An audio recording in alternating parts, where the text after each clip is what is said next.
What up, y'all? My next guest, the author of Jesus and John Wayne, Professor Kristin Kobes Du Mez.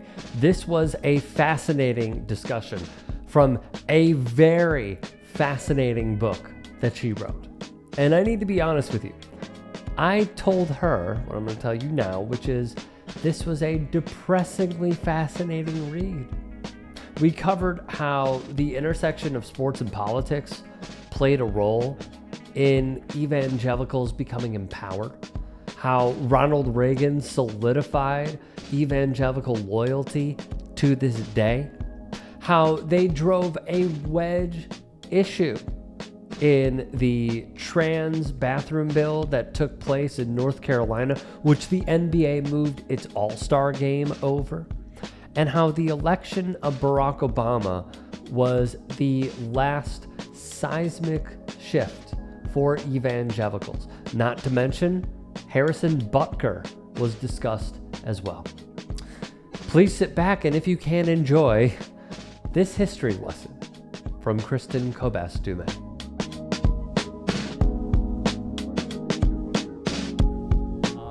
As I told you before we started, my wife asked me when I concluded your book what I thought of it, and I said that it was depressingly fascinating, because that is how I feel about it. It is fascinating in many different aspects.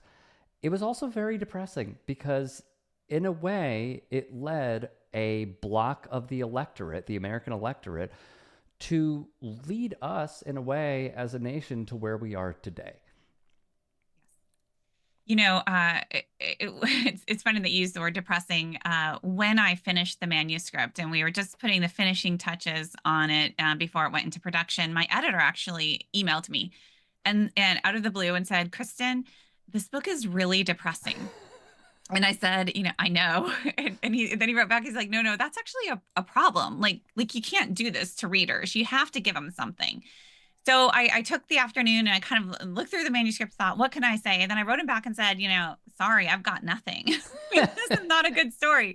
And then he's like, okay, I respect that. And then the next day he's like, Kristin, give us anything. Like, you just can't do this to your readers. So that's why I rewrote the very last section and ended on, gave him the sentence, "What was once done might also be undone." But the truth is, I just saw how deeply embedded this was, and I knew that it would be incredibly difficult to disrupt it. Agreed. I would also say, and this is no disrespect to your editor, okay? I want to be very clear about this. Depressing is okay. Depressing can be educational, and I think that is what your book is serving as. So, jumping right into it, full disclosure, I am a humongous sports fan. I also have covered for some years now this intersection of sports and politics. And what fascinates me is some of the names that were in your book. You had featured the Miami Dolphins were involved. You featured Richard DeVos, the owner, obviously Amway, but the owner of the Orlando Magic.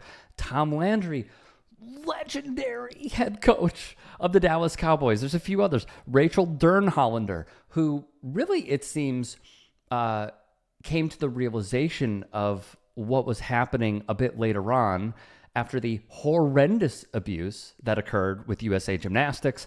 And then, this is very niche baseball, but either strikeout hitter or home run hitter, Adam LaRoche, once wore a tee that said, "Jesus loves me and my guns." Oh, and one other that I accidentally skipped. Former Sac legend, he's still a Green Bay Packer legend, Reggie White, also played with the Philadelphia Eagles. How did sports help this movement? Oh, I love it. Yeah, you found them all in there. The dolphin story, that one's really funny. Also, Tom Landry, I mean, he maybe made a little cameo here, but was in thick at the kind of origin story of the Christian right, at the religious roundtable with Ronald Reagan. I mean, he was everywhere. I'm actually doing more research on my next book, and he keeps popping up. So what does sports have to do with Christianity? I mean, you can look at one place to look is the Fellowship of Christian Athletes. Which was founded in the post-war era and very tightly connected to these conservative evangelical ministries, which were very tightly connected to this political mobilization. And evangelicals love their celebrities, absolutely love their celebrities. And I think there's often been a kind of inferiority complex within evangelicalism and within, some strands of Christianity, that they just aren't macho enough, that they aren't cool enough, that they're kind of backward looking. And so sports celebrities in particular were the antidote to that. And if you could have a strong, famous athlete who's also on your side, it just goes to show how cool you all are, and it's seen as just the way to attract more followers into your movement. Another name that I actually just thought of throughout the book, but I didn't put in my notes, but it seems fairly obvious at this point, is the connection between Dobson's focus on the family and Tim Tebow. Tim Tebow put in a ton of work with Focus on the Family. I believe, correct me if I'm wrong, a few years ago, there was a Super Bowl ad that they had as well. So I agree with this, that they are going to, as you illustrated in your book, tap into this sort of angle of what it means to be a man and masculinity. But how is it on the part of the evangelical right to reach these athletes, or are these athletes just open to the partnership? I mean, it's deliberate strategy, certainly, and for many of the athletes, I think it's a kind of genuine relationship. It's folks who have a personal faith and who have been brought into these networks through conversion or recruitment. See it as a way of giving back. They see it as a way of contributing to something good. But there's also, I think, a kind of less innocent framework that you can bring, which is, they are essentially being, willingly recruited into a right-wing political movement. And I mean, Tebow's a great example. I actually initially had a much longer section in my book. I think he maybe just gets a shout out, but I had a whole section on Tim Tebow. I went to a Tebow event. It was frantically taking notes, and I mean, just this kind of perfect illustration of a particular variation of Christian manhood that was being celebrated really from the 90s on. You have the Promise Keepers movement. Reggie White, is involved in that. And then, so the football hero is this really great model of masculinity, but still still respectable version of it, kind of heroic masculine model, which is a little bit different from a more popular one that has come into the fore, which is the warrior masculinity, right? So Tebow is still in some ways kind of the older, kinder, gentler model, if you will, but deeply embedded in the Christian right, focus on the family. James Dobson, 100%, and enjoys enormous respect among evangelicals for his charity work and for, standing up for his faith. You said you went to a Tebow event. I did. What was the Tebow event? Where was it? And what did you see? Oh, now you're going to get me in trouble. It was at my own university. I teach at a Christian university at Calvin University here in Michigan.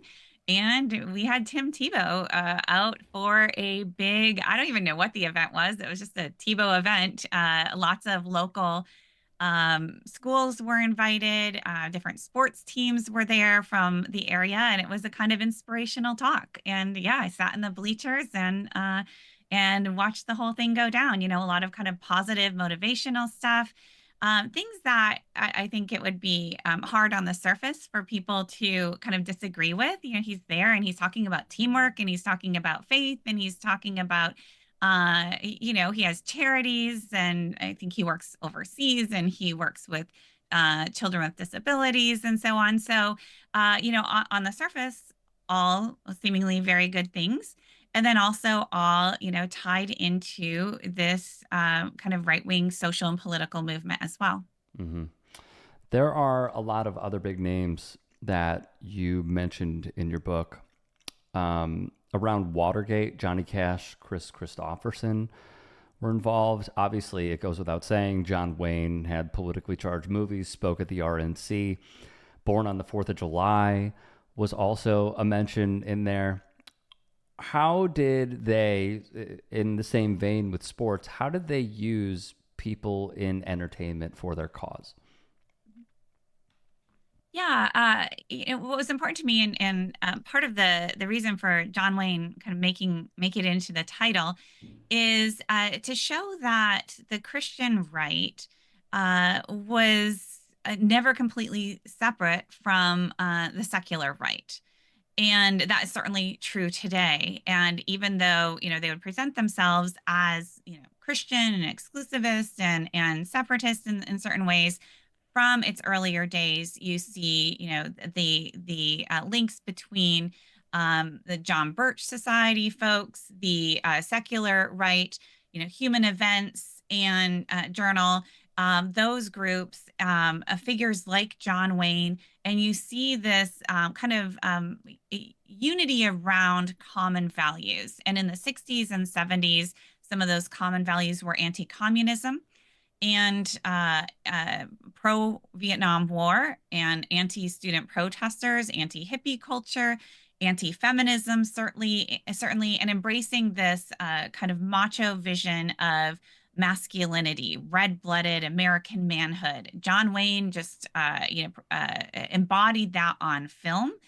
And in conservative Christian spaces, you saw a lot of emphasis, James Dobson, right, leading the way on gender difference and seeing men and women as completely opposite. And God filled men with testosterone so that they could become the leaders, the protectors, the providers, and then women are the opposite of that. So they have to be protected, they have to be provided for, and they need to submit to the authority of men. And that was their understanding of like God's social order. And society needed to be founded upon that order in order to be blessed by God. Otherwise, like chaos will ensue.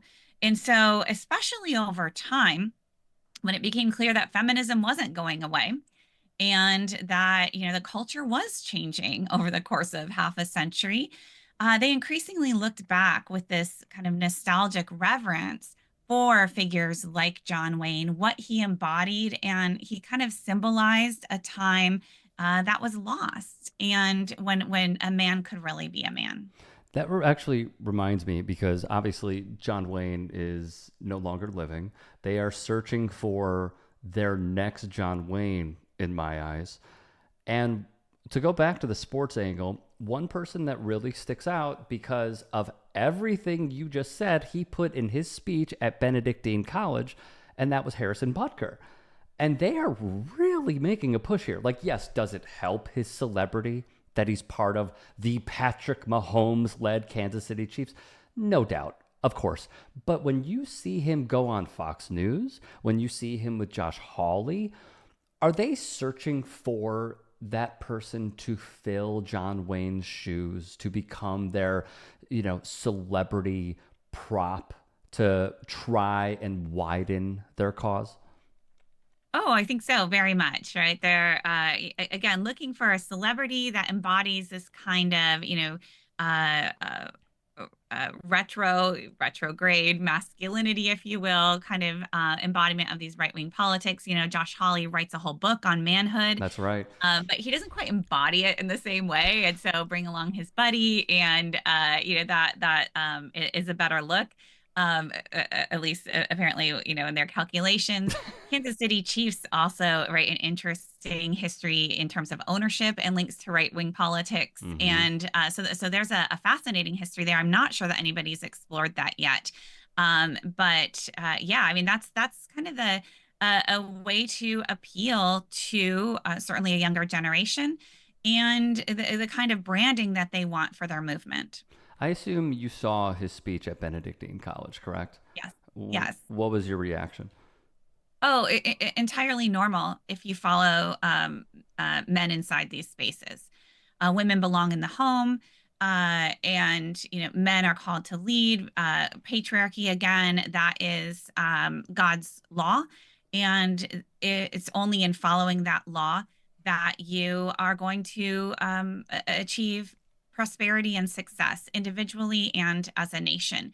So it was kind of funny for me as a historian who studies this movement to see every once in a while, like this will kind of like break out into the wider public, right? So people will get a Yes. glimpse and they'll be shocked and they'll be horror. And I can't actually believe that people say these things. And then, for me, it's, that's nothing. I mean, that is just that is the norm inside these conservative Christian spaces. However, with that being said, my simple follow up is this: were you pleased with we look? We are not you. We don't follow this as, pardon the pun, religiously as you do. Were you pleased with the reaction that many folks had when that speech went viral? Um, yeah, that's an interesting question. I haven't really thought about how I felt. Ambivalent, Hmm. I will say.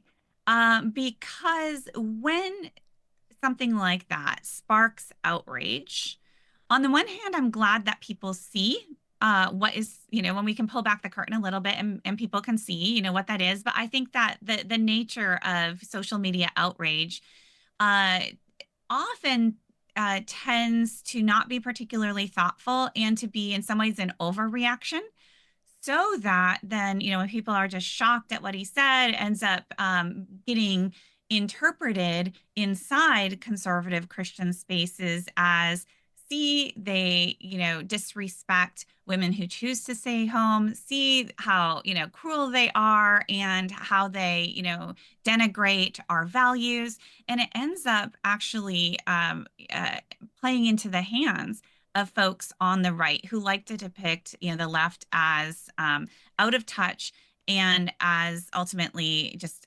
disrespectful of their values. And this really drives this culture war mentality and drives radicalism on the right, right? This actually plays into their hands. So I was ambivalent with the response. On one hand, it kind of struck me as funny, like, oh my gosh, this is absolutely nothing new. Yes, this is what they say all the time, and much worse inside these spaces. And then on the other hand, I'm not sure that that's an effective way to diffuse some of those more radical positions, and again plays into the hands of folks on the right, fits into their narrative. Right, fair point. I suppose this could be educational then, because the studies have shown that when someone has an extreme position and they are widely condemned, and in a way, I'm not saying, what he said wasn't disrespectful. Anybody can certainly go about their business in responding any way they can. But when it gets to that point, there's more of a reaction to dig their heels in and get even more defensive. So what would be the correct reaction if someone were to disagree with that?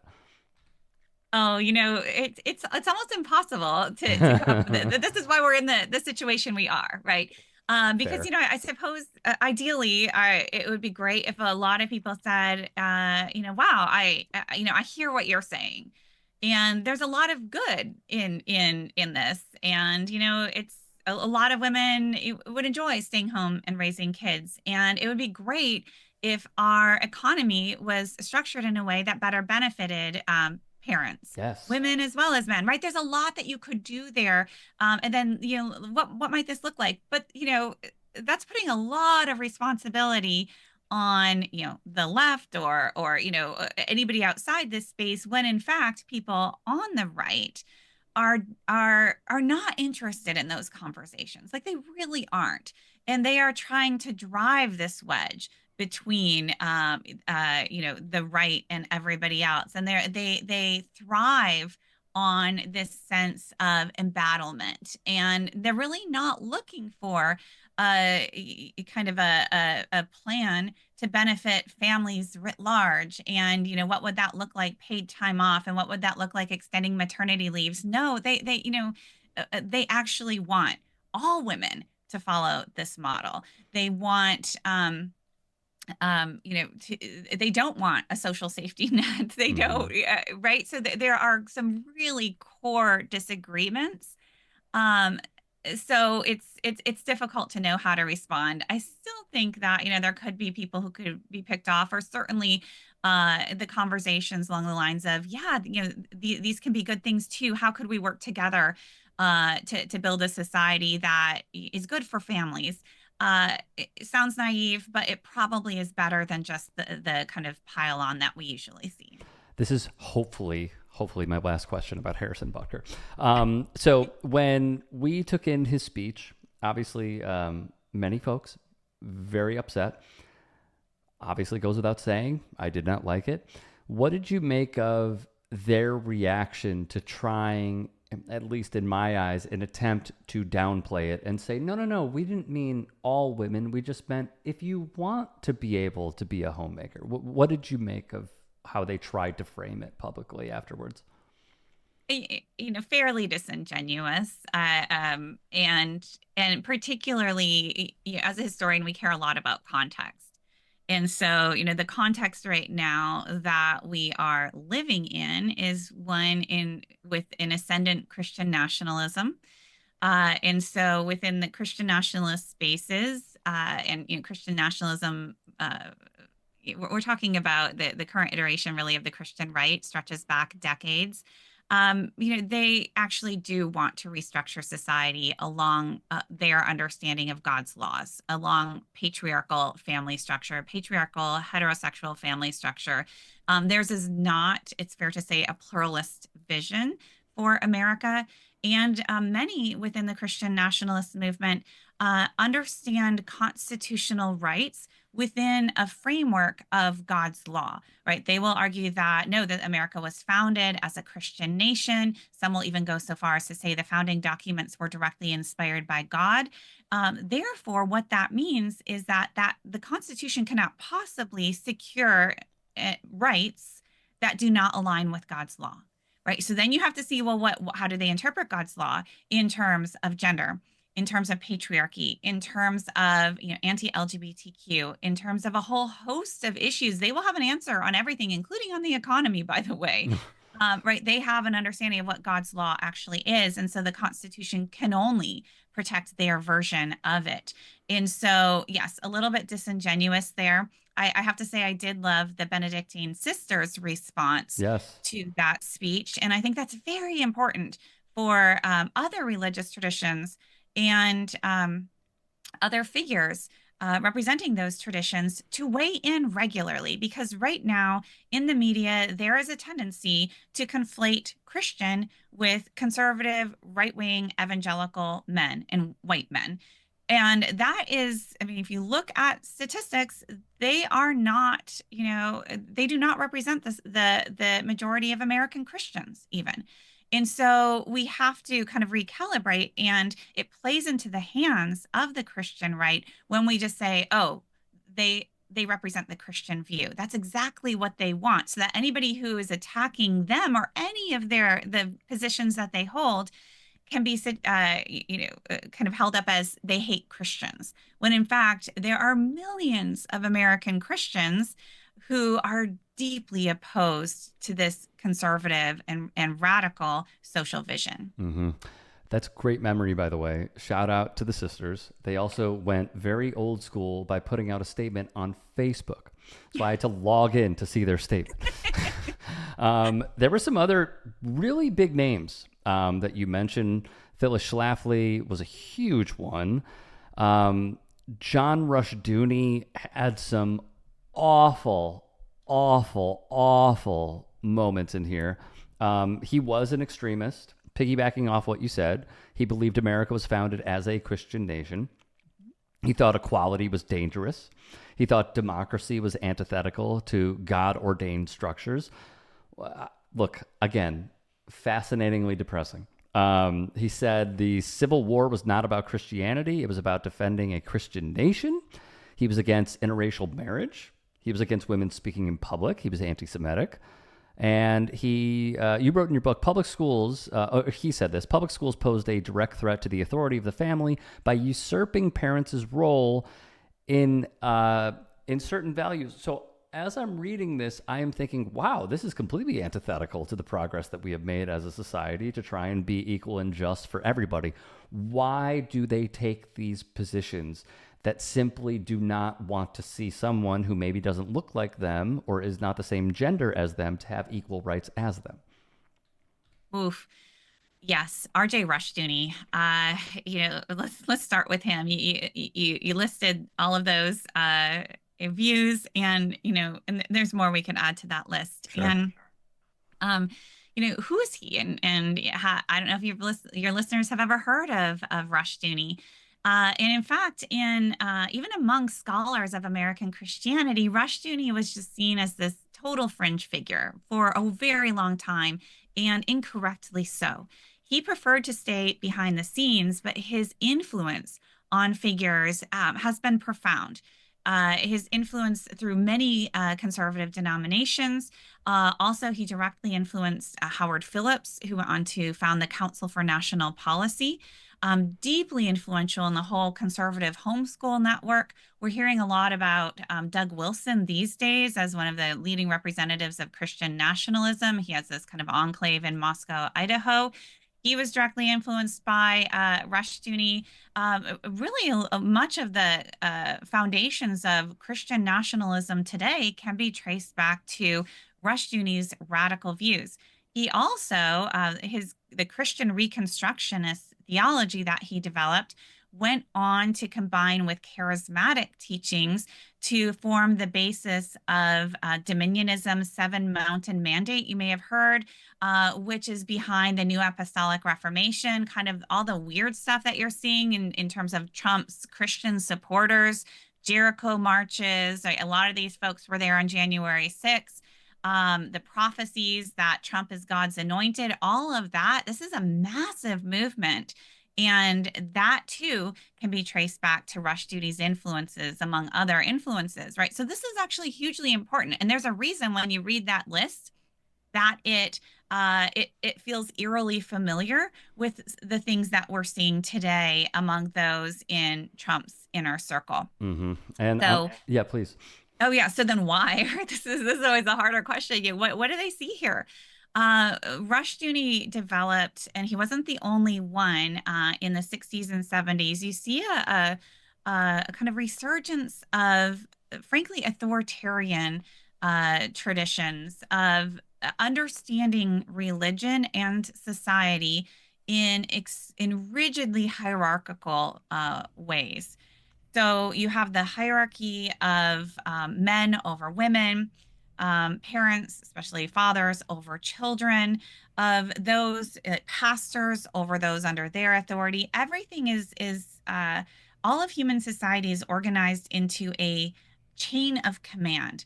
And what is taught then is to obey God, is to obey the God ordained authorities in your life, even if they are doing things that may be sinful. So sexual abuse, right? Sorry, submit. And now in many of these spaces, including Rushdoony's direct teachings, there's a racial hierarchy here as well. And so when they're talking about restoring Christian America, making America great again, for some in this movement, those inspired by this theology of kind of social hierarchy, that involves white supremacy, right? It involves patriarchy. It involves all of these things and knowing your place and submitting to the God-ordained authorities. And they believe that that is the key to a prosperous society. And it was all messed up with post-war liberalism and the civil rights movement and the women's movement. I'm going to get into the war movement in just a second. On the Schlafly front, she despised women who expressed themselves. She loved John Wayne. She ran for Congress twice, unsuccessfully. As you mentioned previously, friendly with the John Birch Society. She was anti-federal daycare centers. She hated equality, opposed immigration, and had her views adopted by communities, as you stated, who hated civil rights. I feel like this is a mix of fear-mongering over a word that is thrown around all the time. But when I see anti-federal daycare centers, I think, wow, you guys just hate a degree of helping people, even though it's completely the opposite of what you should be preaching, and that you are somehow going to insert socialism in here to try and fearmonger even more. Is that pretty accurate, would you say? Oh yeah, yeah. Calling daycare or any form of government assistance, welfare, all of these things, right? Very easily tarred as socialist, Marxist, as un-American, undermining the foundations of American society, undermining American individualism, the can-do spirit, right? All of that. And Phyllis Schlafly, right? she's an incredible figure, honestly. I don't know if you noticed in the book as I was writing about her, like you can't help but kind of stand in awe of who she was and what she did, even as I, detest many of the things that she accomplished. She was formidable. And I think that, when I look at Phyllis Schlafly, I'm reminded of a lot of women in the right, the Christian right in particular, who, the rules kind of don't apply to them as long as they are supporting this movement. Right. Right? You can look at Sarah Palin. You can look at, interestingly, this week, even Amy Coney Barrett. What happens, like these women are just great. Absolutely. And they don't have to follow all the rules of, staying at home and submitting to husbands and so on, as long as they're building this movement. But as soon as they're perceived in any way to be an obstacle, all hell breaks loose and they're told to get back into their place. And, Phyllis Schlafly, I think, is a great example. People pointed out, like, wait a minute, you're telling women that, you need to be at home with your kids. And here you are, on a national press campaign, and you're writing these books and, politically mobilizing millions of women. And of course, that was okay.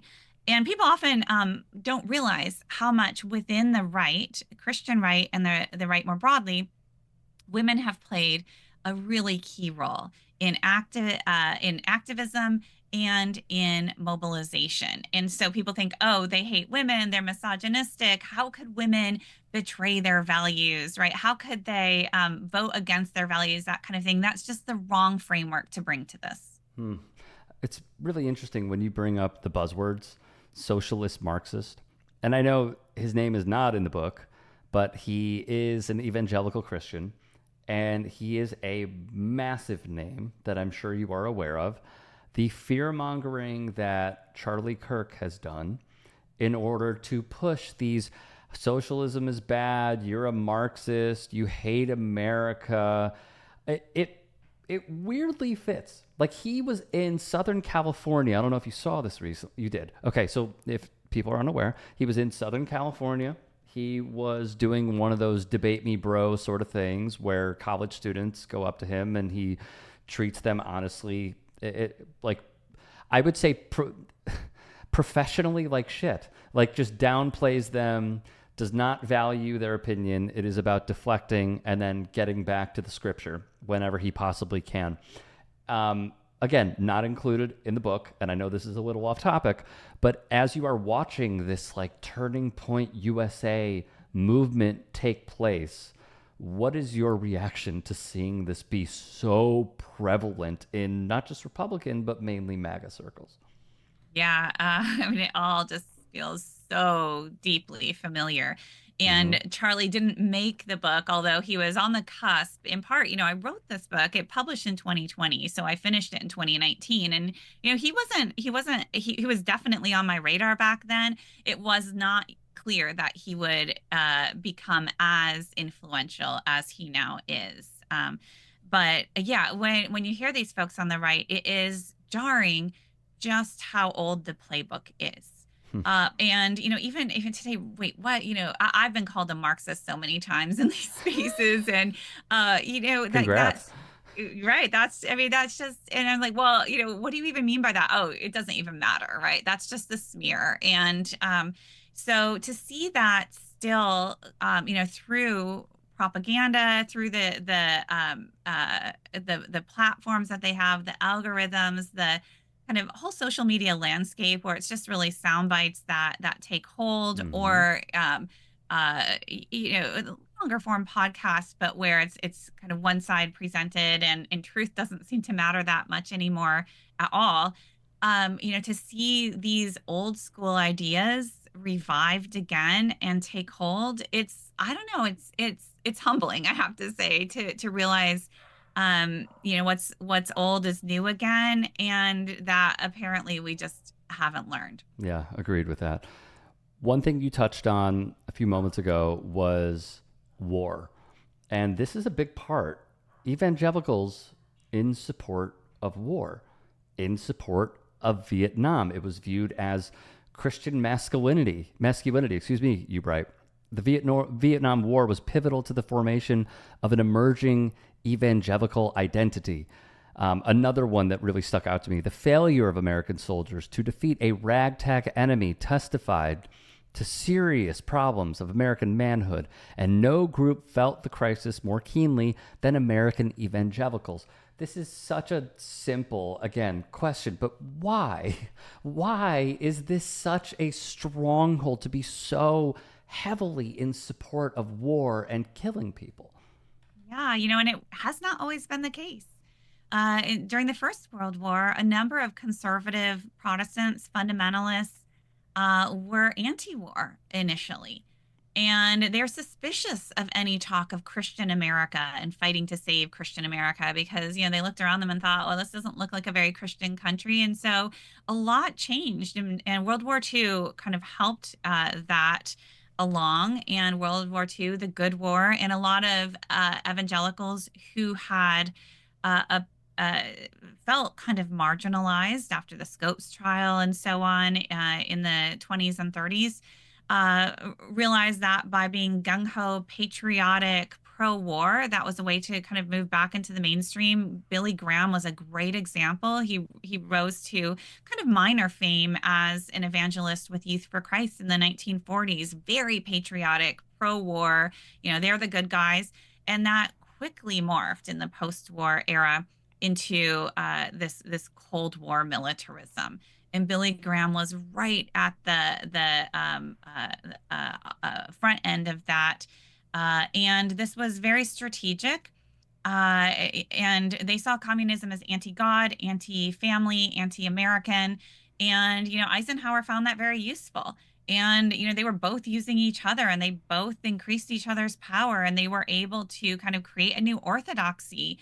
Certainly within conservative evangelicalism, it is pro-war, pro-military, and anti-war protesters, anti-counterculture, and that really does become a new orthodoxy, so that you have somebody like Billy Graham, receiving awards from the military, and he's really kind of whitewashing war crimes for the broader public, and it's this mutually beneficial relationship.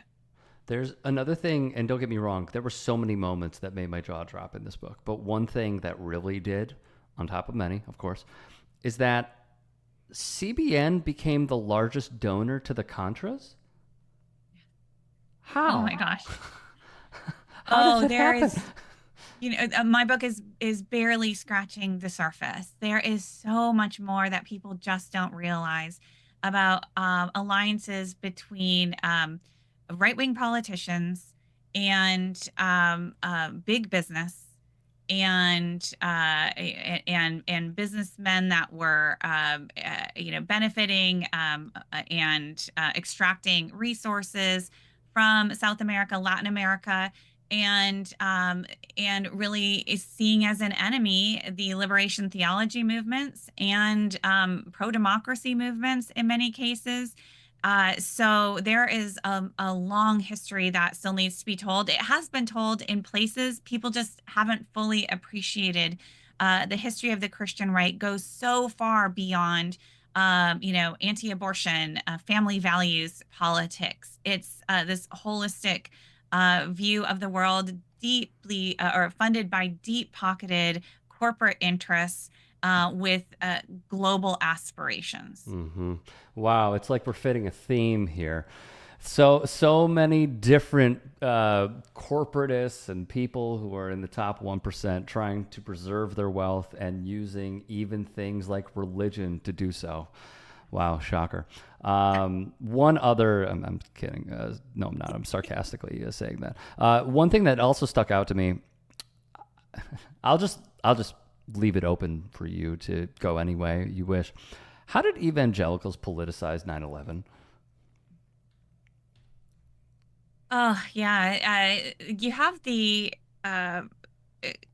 initial sense of, America under attack. In those first days, right, it was all kind of shock for all of us and getting our bearings. And then you see, particularly within conservative white evangelical spaces, virulent Islamophobia that develops. So again, kind of Christian America under attack, and seeing all Muslims as enemies out to destroy Christian America. One of the weirdest chapters, or I would say the weirdest chapter in my book, is about this phenomenon of fake ex-Muslim terrorists. Yes, That this kind is of, so weird to me too. right? They take the Yes. speaking circuit by storm. And the first time I learned about these guys is because one of them came to my university. And my Really? colleague, oh, absolutely. I'm so bummed that I didn't go there myself to the talk. I remember it happening, and I just, busy, and who are these guys anyway? And one of my colleagues in the history department, Doug Howard, happens to be an expert on the Ottoman Empire, knows a thing or two about Islam. And he went to this talk, and within minutes, he's like, "This is just a bunch of bunk. Like, this guy's just making stuff up. This doesn't. It's come all wrong." Well, he then started to investigate, right? Who is this guy? Why is he saying this? Who's sponsoring him? Turns out he was sponsored by Focus on the Family, always back Hmm. to, Dobson's Focus on the Family. So he writes the president, no longer Dobson at the time, and ends up having a conversation. And it turns out they know that he's making stuff up. And he's not the only one. There's Focus on this the whole family, you're group of saying. them. Yeah, Focus on the Family knew that he was lying about all kinds of details about his life, about being a former terrorist. And these guys would talk about how, they came to America to kill Christians, and especially evangelicals, because they're the most faithful Christians. And, just ginning up this fear, to then use that for political purposes. And some of these guys, let me tell you, are still out on the speaking circuit today. They're speaking in churches, at Christian universities, at Christian organizations. Christian publishers are publishing books by these guys. And they are just all grossly inaccurate. But that kind of fueled this war lust and anti Islamic sentiment. And this is where in the early 2000s you see that it's conservative white evangelicals, or white evangelicals generally, uh, far and ahead more supportive of the Iraq war than the rest of Americans, of preemptive war in general, of condoning the use of torture. All of these things all play together. And this is when you also have the start of this really kind of aggressive warrior masculinity. And I talk about Jerry Boykin Hmm. in the book, but we could now update that with Pete Hegseth. He absolutely comes out of this exact tradition. Hmm. I was actually going to read one of those statistics that you gave in the book. In 2002, ordinary evangelical Christians were the biggest backer of Israel's and Washington's planned war against Iraq. 87% of white evangelicals supported Bush's decision to go to war. And then, piggybacking off that, in the 21st century, evangelicalism saw the threat of radical Islam looming large, yet upon closer examination, this fear, as you write, appears suspect. On the part of evangelical leaders, at the very least, fear of Islam appeared to be nothing more than an attempt to drum up support for the militant faith they were hawking. One more. In the wake of 9/11, Islam replaced communism as the enemy of America and all that was good, at least in the world of conservative evangelicals. That led to Pat Robertson saying, and I quote, "Muslims are worse than Nazis." So a lot there. Back when they thought Nazis were bad, yes. Yeah, that's a fair point. So as I'm reading this, I'm thinking they're just trying to move the goalposts and have a different target in order to drum up support for their cause. But what I'm most curious about is that you and others have found that these people are frauds, yet even with this evidence, clear-cut evidence, why is that still not enough? Why? Oh man, this is where I just want to pass the baton to psychologists. Honestly, I really do run up against the limits of my discipline, the limits of rational discourse here. But what I can say is this pattern of fear mongering, it goes way back, right? That's really one of the through lines of Jesus and John Wayne. And early on, when I started researching this general area, the common, and certainly in the wake of initial signs of evangelical support for Trump and embrace of kind of extremist ideology, the media like to present it as, kind of the result of fear. What choice did they have? They felt so embattled. They were afraid of their religious liberty. You have these demographic changes, Barack Obama in the White House, the Obergefell decision. And they were just so afraid. And what choice did they have but to, run into the arms of a man like Donald Trump, right? That's kind of the standard narrative that they were reluctant to do so. And it was fear that was the cause. What I realized in this research, and it really was those fake ex-Muslim terrorists that clinched this for me, and then I could see the pattern stretching back even further, was that in so many cases, uh, fear did not lead to radicalism.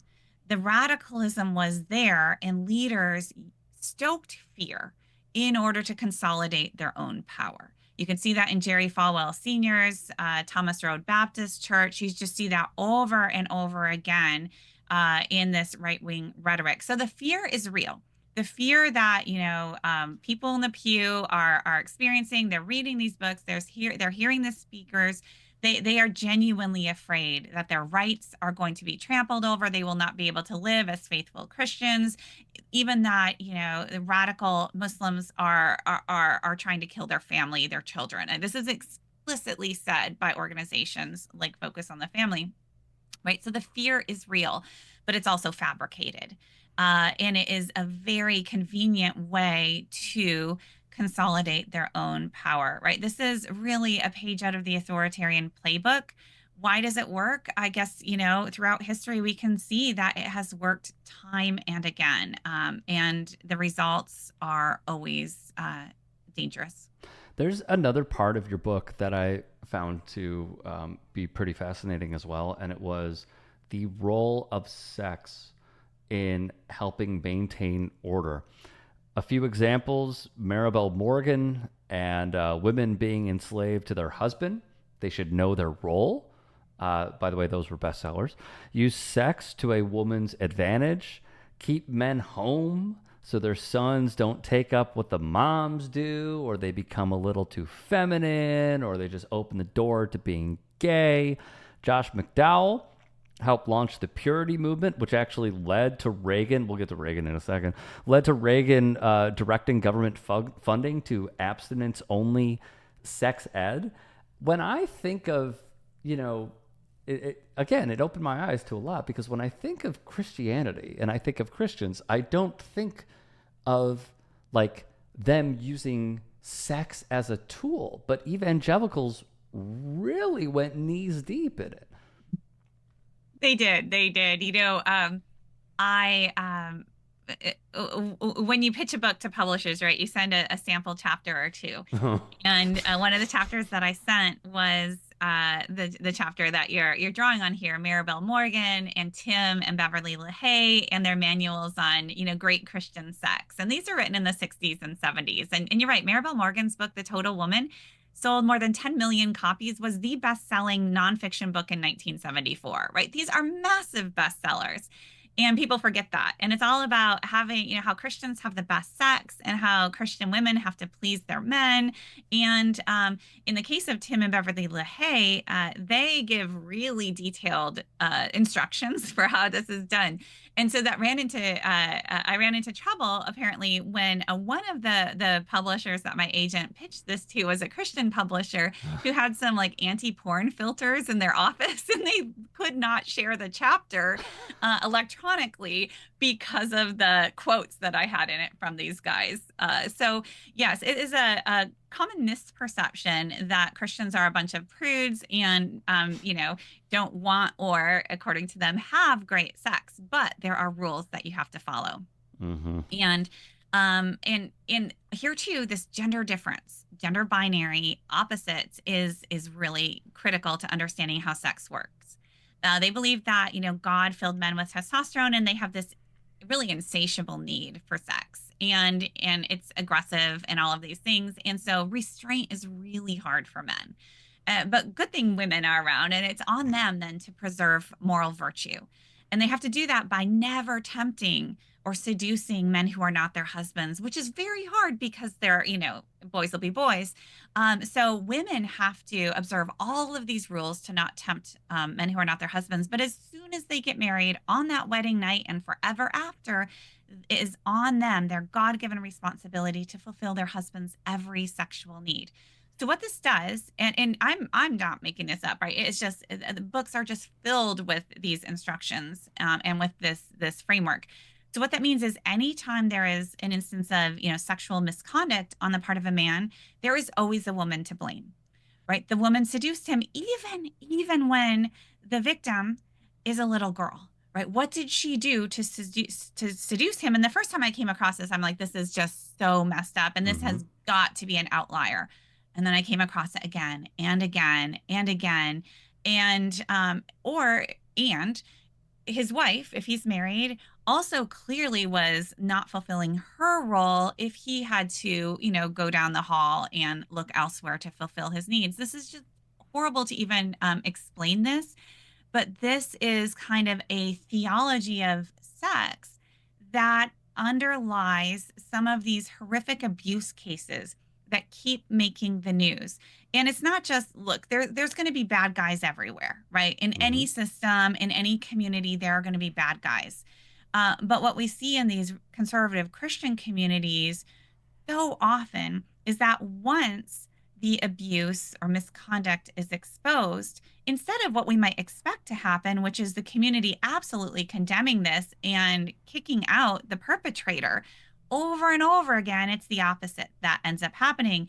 The perpetrator is the one who's defended. He just has to say a quick sorry, if that, and then he's forgiven and he's restored to his position of authority. Meanwhile, the victims are the ones who are blamed, and they are driven out of the communities. And you mentioned at the beginning, in passing, Rachel Denhollander, who was the first witness in the Larry Nassar abuse case with Michigan State University and U.S. Olympic Gymnastics.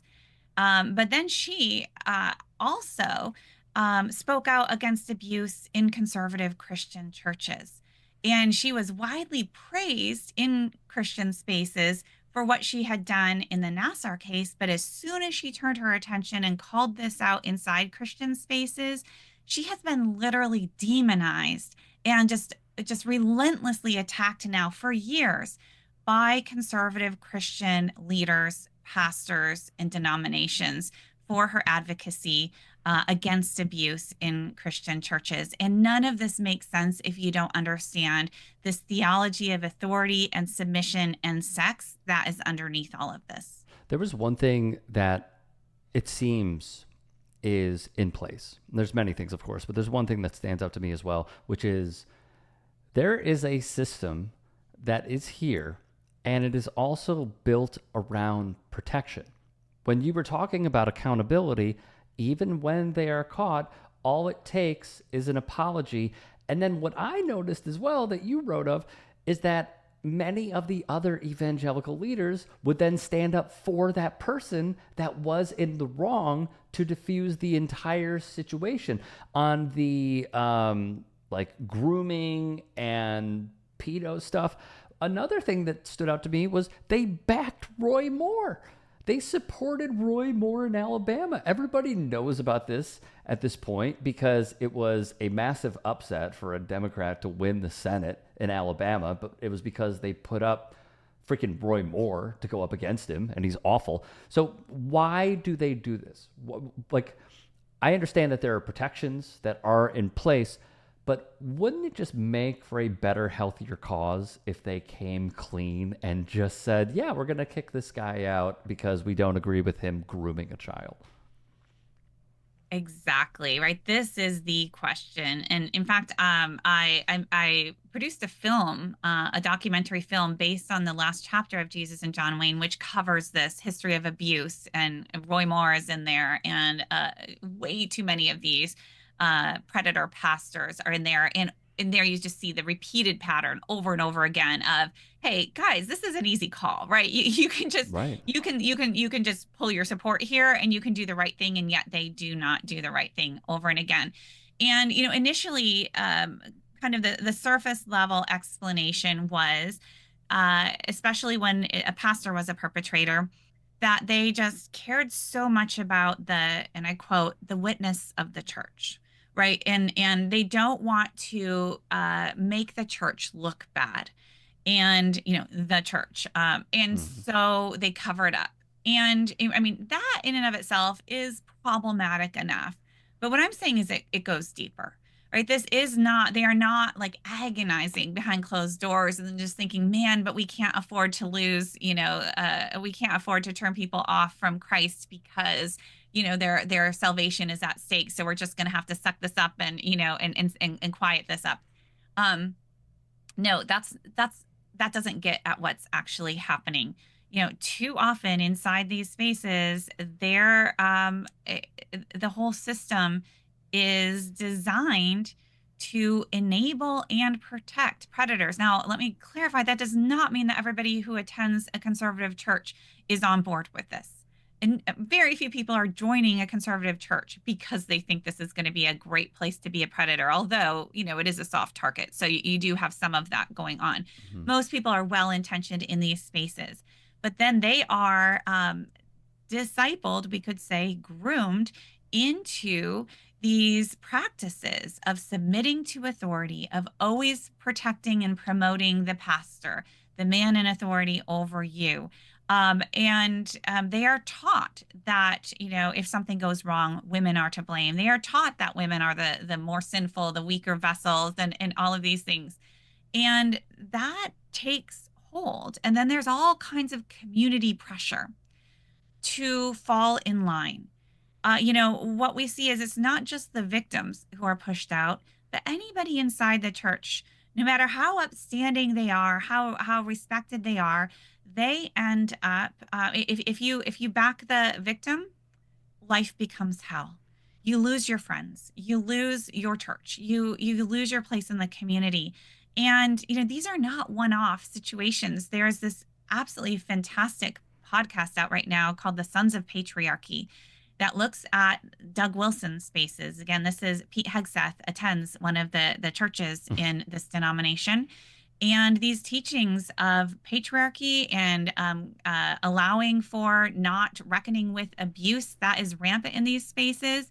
This podcast has the story of dozens of women telling who've been in these spaces for 10, 20 years or more, telling horrific stories of what this looks like on the ground. And these patterns are so very consistent. It's interesting that you bring up Pete Hegseth once again, not included in the book, but when you saw him confirmed, what was your reaction? A poster boy for Jesus and John Wayne in almost every way. Right? If I could find one guy today who embodies what I'm talking about in Jesus and John Wayne, hands down, it's Pete Hegseth. Strong. I said we were going to bring up Reagan, so let's do it. There was an intersection rather of, Reagan, evangelicalism, Goldwater. I mean, this is really deep stuff. Again, it kind of shows the hypocrisy of the evangelical right that Reagan saw the opportunity and took it because he was the complete opposite of what he was as president when he was the governor of California. So I see him as an opportunist, but I also see them as opportunists as well because they want to anoint somebody who will continue to carry the water for what they're trying to do.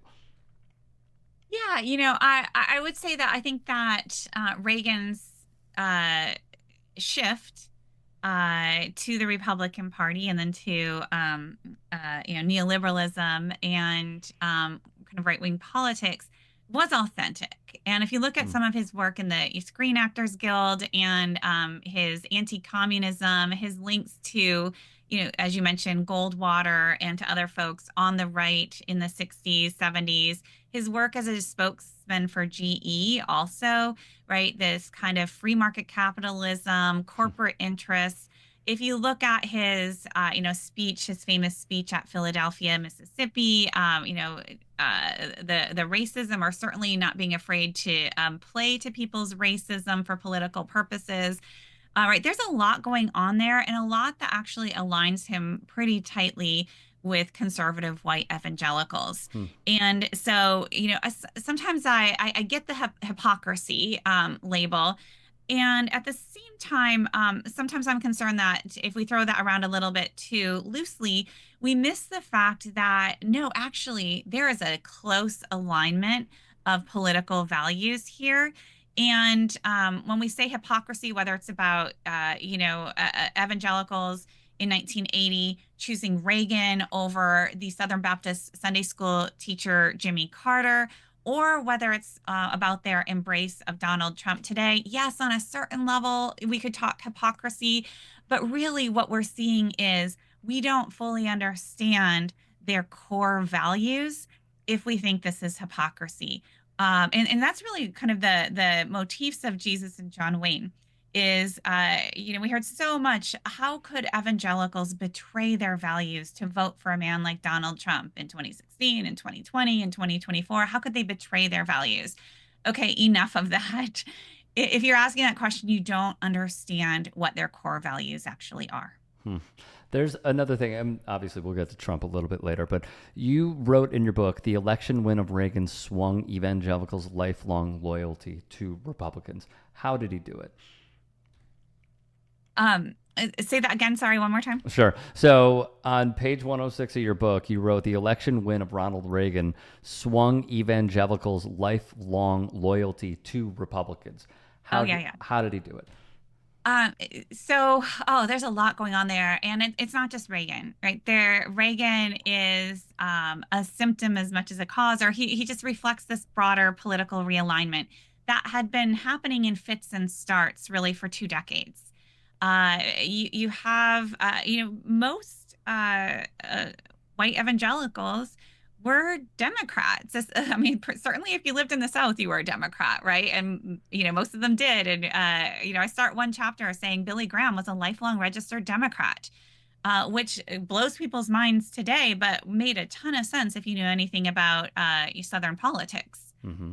So what we're seeing in this chapter of history is a political realignment, right? And it's around things like the civil rights movement, the war in Vietnam, and economic issues, and so Reagan, you have these, this term Reagan Democrats. There are a lot of people that move with Reagan from the Democratic Party, particularly white Southerners and white working class. And so that's kind of the backdrop here. And in 1980 is the election that seals the deal. Again, you've seen it happening in fits and starts, but 1976 was a bit of an aberration. Again, somebody like Jimmy Carter, yes, he's a Democrat, but my goodness, he's this, card-carrying, born-again evangelical. The media is like, scrambling around in the pre-Google age. What does that mean? What does it mean to be born again? And, in the wake of Watergate, he seemed this breath of fresh air, and he's going to restore morality, Christian morality to politics. That was the last gasp. It was the last time that a Democrat got the majority of evangelical votes. Reagan comes along, and many evangelicals felt betrayed by Carter, or were told by their leaders that they should feel betrayed because Carter ended up supporting the Equal Rights Amendment. He, was seen as weak on foreign policy. We could dissect that. There's a whole history there as well.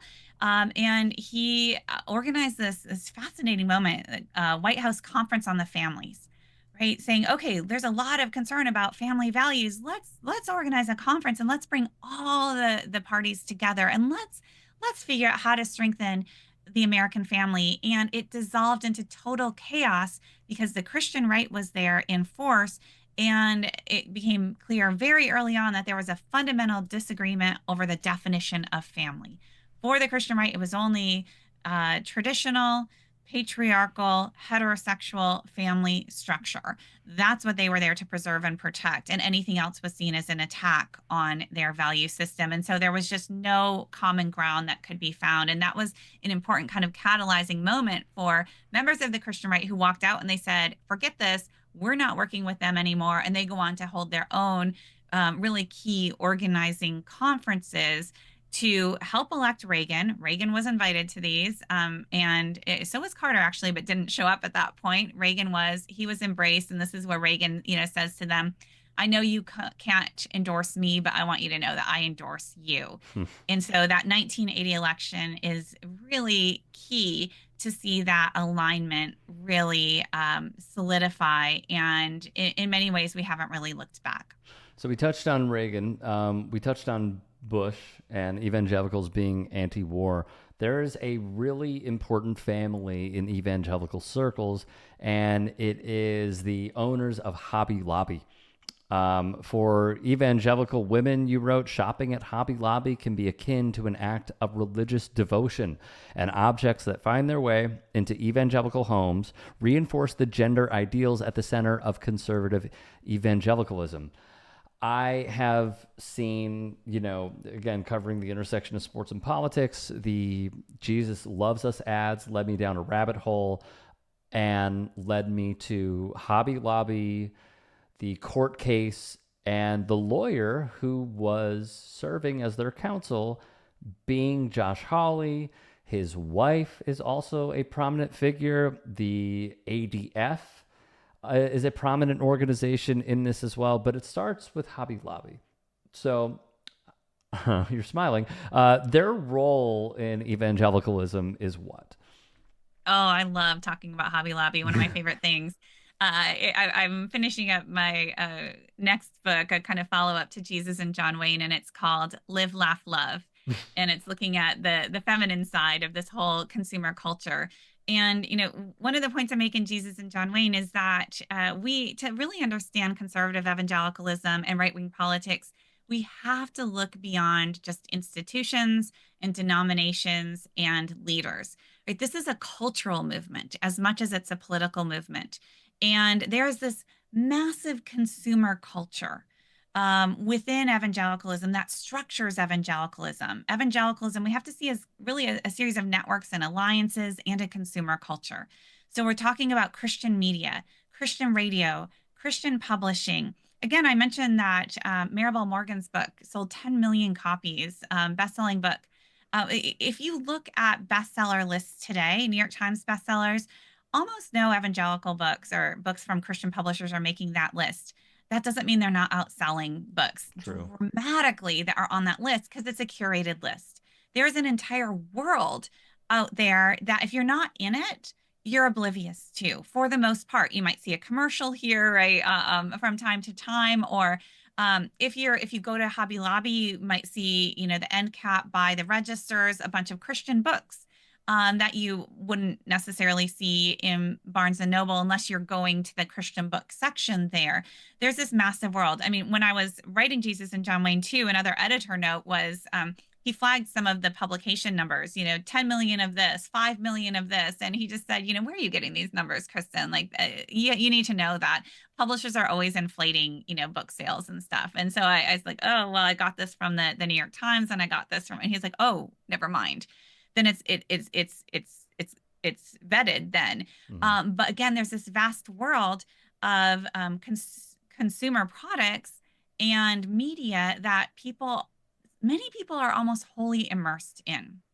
It used to be Christian bookstores were the place where, Christians shopped and you buy products that you use to, to raise your kids, indoctrinate your kids, choose your favorite verb there, to express your values. You want a plaque on your wall that has, the Bible verse or an inspirational phrase, figurines. There's this vast world. Now, in recent years, Christian bookstores have gone under, like, brick and mortar bookstores everywhere, but many of these sales have migrated to big box stores. So Walmart is where you can find a lot of these things. Hobby Lobby is another key place. And of course, on Amazon makes it easy to purchase a lot of these products as well. And so the distribution networks have somewhat shifted. Now, again, it doesn't mean like, oh, if you shop at Hobby Lobby, you're part of this movement. Not at all. But you might just go there for craft supplies, but there are a lot of Christians who also go there because that is their store. And when they walk through the aisles, they will see products that reinforce their values. They have, again, think live, laugh, love, a lot of, feminine things and kind of princess culture kind of stuff. But my favorite section to visit is the kind of the man cave section, In where you Hobby can. Lobby? Oh my gosh, yes. You need to do your research here. Go to Hobby Okay. Lobby. I actually wrote a piece in the Daily Beast a couple of years back on this. It was very much fun. I had all the pictures, so you can see some of the pictures there Hmm. of yes, John Wayne plaques, and they have kind of fake revolvers that you can hang up, and lots of gun culture and a lot of police culture. Bible verses about blessed are the peacemakers with the, thin blue line with the police flag, all of that. So you can just see the conservative Christian value system. Just you can buy the symbols, you can buy the consumer products that express your values and that in turn go on to shape values. So Hobby Lobby has played that role as well as, the role kind of with ADF legally and the Green family, very powerful donors uh, of religious right causes. And Hmm. again, one of many, but they have a more public role because of Hobby Lobby and the Museum of the Bible. They're just this great example. It's funny hearing this description of a man cave because my dream man cave is three televisions. And look, I've told you I'm a sports nut. So three televisions on football Sunday. I've practically given up alcohol at this point, but having just like good chairs, good food, and having a You need man cave that's centered around sports, but you need the hearing the wall Hobby Lobby. decor. You need the wall decor. Clearly, right? Men are not going into Hobby Lobby to buy these things, right? It's their wives who are, trying to, make their house a godly home and an attractive home. And again, I'm writing a whole book on this and what that entails.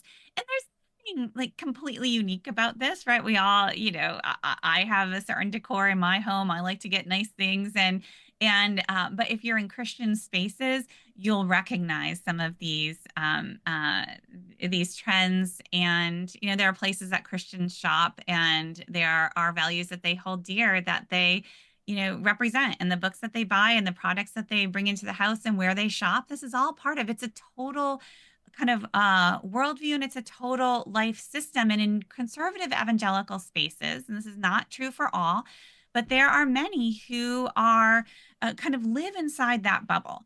They will listen to Christian radio, especially Christian women, hours on end every single day. They will go to an evangelical church. They will go there on Sundays, and then they will go there again on Wednesdays, and their kids will be in youth group there.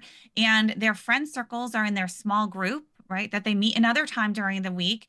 And their entire social circle is a part of that. Many, certainly not all or the majority, but many will homeschool their kids or look for Christian schools. So again, you're looking at these folks are living as part of the larger society, but not really interacting as much, right? Living in their enclaves. So then it's easy for them to kind of hear things about other Americans or about liberals or about the gay agenda or so, right? And take it to heart because they don't have the same kind of, frequent human daily interactions with people who are hold very different values or who are very different from them to realize, oh, they're actually really great people as well. Hmm. On the decor front, I must say, I will not be getting one of those plaques. My wife is a professional interior designer, so You we will are not. we are a-okay on that front. Hard sell for this family, but there is something you said that I want to follow up on, which is we have seen this. For example, Linda McMahon being the head of the Department of Education, all to pretty much just tear it down. We have seen for years now this attack on public education, but also higher education, which goes back to something we established previously with Charlie Kirk, that, oh, these schools are woke and these schools are full of Marxists, Leninists, socialists.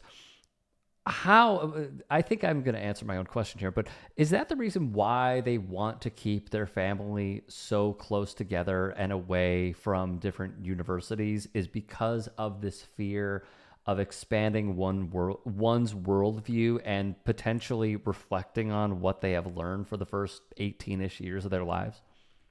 Yeah, it's both defensive in that way, and it's also very intentionally kind of instilling particular values in their children. And so we talked to Rushdoony earlier. He's a great example, but you'll hear versions of this across conservative evangelicalism, which is, why would you want to put the government in charge of shaping your precious children's values? Why on earth would you do that? Again, this sense of like us versus them. If you're not with us, you're against us, God's enemy, this kind of thing, right? This is the common thinking here. And so they see as kind of God's structuring of society, parental rights is a really big thing. The parents' role to raise their children, to make all decisions for their children, not to have any government interference. Now, historically, you can go back and note an interesting point, that this emphasis on parental rights emerged in the period of the civil rights movement. And so when you hear parental rights, you can also place it in the context of rights of white parents to object to government interference in their children's education by forcing desegregation, right? This is a relevant historical context. But in the present day, you won't hear that, but you will hear a lot of talk about, just how important instilling that Christian worldview is in your children, and not exposing them to secular ideas, to anti-Christian ideas, to the enemy. And that's true for the younger years, right? Homeschool is an important way to avoid that, or Christian schools. I went to Christian schools through much of my education, and for perhaps different reasons. I come from a slightly different tradition, not really evangelical, but very much the idea that a community and families have the obligation to instill Christian values in their children. And Christianity is not just something that happens on a Sunday. It's not just what you do in church. It's not just your devotions. It really is. It should shape your perspective on all of life. And you should be responding obediently in all of life, not just in family matters, not just in kind of moral values, but when it comes to economics, when it comes to foreign policy, right? All of life needs to reflect obedience to God. And college is often seen as a place where things go wrong too. If you made it through, like high school, good for you. But college is where things go wrong. And interestingly, secular universities are certainly not smiled upon, but Christian colleges also can come under attack. I teach at a Christian university, but it is not one that is deemed acceptable by most kind of conservative evangelicals. It is rather seen as a place where their faith will be watered down and where they will not hold fast to their faith. And some actually say, oh, you're better off sending your kid to a secular university and making sure they join a really good ministry, because at least it's clear who the enemy is, right? And they can hold fast to their faith. For many in these conservative spaces, they will send their kids to Liberty University, to Patrick Henry, to New St. Andrews, and there's a whole slate of other conservative evangelical schools. Well. Yeah, Wheaton. They're kind of borderline now. They're taking a lot of heat because they took down that congratulations message to Russ Vogt, Project 2025, Office of Management and Budget, Wheaton alum. Wheaton, right, is going to have some of these more moderate evangelicals who are not fully on board with this right-wing agenda. And so it's an interesting time right now. There is a lot of infighting inside conservative spaces and a lot of pressures from the right wing to shut down moderate voices and to pressure moderate, and by moderate I mean conservative, but not reactionary right-wing conservative, to pressure those institutions to bending the knee to the right-wing MAGA movement right now. I mean, it is rough inside these more moderate evangelical spaces. One college that you brought up was Patrick Henry College. This was another statistic that was mind-blowing. Although the school accepted fewer than 100 students a year, in its fourth year of existence, it accounted for 7% of White House interns. How? How does that happen? How is there this direct pipeline? Yep. This is a pipeline. So Patrick Henry established to serve homeschool students. And these homeschool students are networked through homeschool associations. They hold conferences. This has been going on for decades. They hold debate clubs and leagues. And then, yeah, they started a college. And these guys are well connected into the inner circles of power in the Republican Party. They have been, and they are, increasingly so. And yeah, it is a pipeline. And the idea is to raise your children according to these teachings. Apologetics, very important in these spaces. Again, debate, being able to defend your faith, being able to have all the right answers, right? This is not a place where you learn to think, critical thinking or, kind of engaging with the best of, secular culture too. And, kind of common grace is a theology that would push people in that direction. No, it's kind of based on an antithesis, right? There's God's truth, which we have, and then there's lies and there's evil out there. And so what they do is they train these children in this ideology, and they train them to debate. They train them in the skills of apologetics and making arguments for your faith, and give them all of the right answers on all the social issues. And then they put them into internships and into positions of power. And our government is filled with a bunch of these folks who go off to Washington D.C. to try to make America Christian again. Mm-hmm. There's another part of your book that revolves around race. I know you brought up Doug Wilson previously, but he argued the slave trade was unbiblical, but slavery was not. There was the usual song and dance of, oh, but the slaves were given food, they received good medical care, yada, yada. He said slave owners are on, quote, firm scriptural ground. That was another eye-opening moment. The birther movement was really big in evangelical circles. And then, of course, the presidency of Barack Obama, you would write, would strengthen evangelicals' sense of embattlement and embolden the more militant voices in the movement. I know we touched on Reagan and his impact, but what was the impact of Barack Obama being elected? Oh, yeah. First, just to not lose this point of views on slavery and white supremacy, as we're seeing some, shocking things these days. There's also, a longer history here, and the kind of neo-Confederate movement that we see. There has been a lot of kind of overlap between some, not all, but some of these conservative right-wing traditions. And Robert Dabney is a 19th century theologian, a white supremacist who remains popular in these spaces. And, Doug Wilson perpetuates some of these ideas. Many others do as well. Many evangelicals do not embrace explicit racism. Instead, they have embraced what goes by the name of, kind of colorblindness. They have embraced the idea that we're all children of God, so we shouldn't talk about race. To talk about race is to be is to divide. And so what you see happening then is there are some people who are very well intentioned who really do not I certainly identify as racist, but also genuinely do not think they are racist. We'll have want to welcome persons of any color into their church, for example, but have embraced this colorblind ideology, which means it becomes very difficult to talk about anything like structural inequality. It becomes very difficult to talk about racism because you aren't supposed to. When you bring up race, that is divisive. So don't talk about race. So what this ends up doing is the moderates, including many, well-intentioned people who are not reactionary extremists, at least, not knowingly so, end up giving cover to the explicit racists. And then when people are calling out the explicit racism inside these spaces, it's often the moderates who take offense. How dare you? How dare you call us racist? We are not racist. And you can just see then how this fuels this radicalization and builds this sense of resentment. But Barack Obama, yes, a very important moment.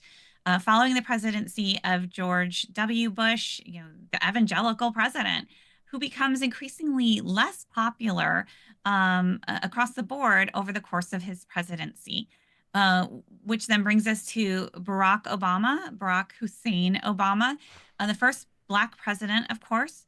But what we see happening in 2008 is a small number of particularly young white evangelical voters defect, and they vote for Obama.